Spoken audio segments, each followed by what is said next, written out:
I have the footboard of an old bed, the footboard, and it's only a part of it. And I've had it in my garage for a really long time. And right now, we're all looking to clean out the garages and the basements. We're also looking to not buy lots of new stuff and just kind of work with what we've got and make the best of it. I've been saving it for something. It was good quality wood at one time, and I knew it would make the perfect sign. It was also the perfect opportunity to try a new product, Saltwash, which is an additive for paint that'll create a layered look. So my inspiration from the sign was to make it look like a really old, no vacancy sign. Kind of inspired by northern Michigan, those cottages on the lake.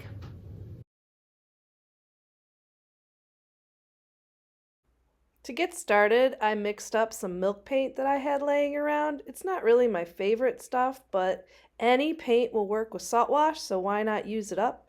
You mix 50-50 paint and Saltwash, and you should get like a lumpy icing texture. Then you begin painting, and you're going to put the Saltwash anywhere that you want that textured effect. And what's fun about painting with Saltwash is the messier, the lumpier, the better, because then it'll have even a chippier look.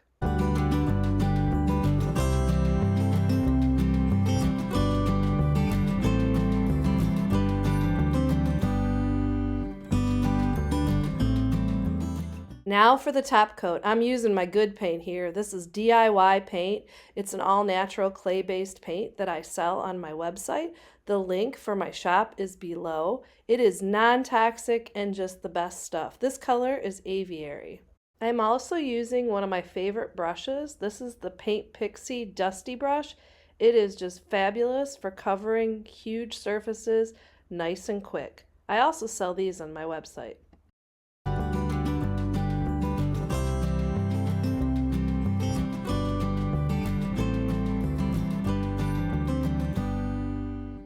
Now it's time to stencil. I'm using JRV stencils. They are 4 times thicker than normal stencils and hold up beautifully.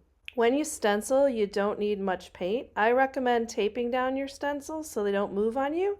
I'm using a JRV stencil brush and I am pouncing the paint, which means I'm going up and down to make sure I'm getting full coverage.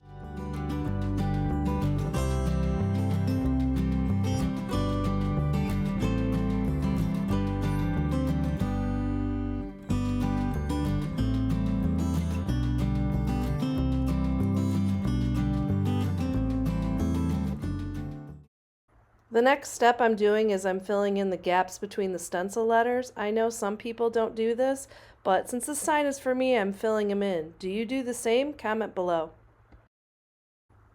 Next, I decided I really wanted the no to stand out on my sign, so I used little black dress and went over it with the stencil a little offset, and then I filled in the gaps on the O.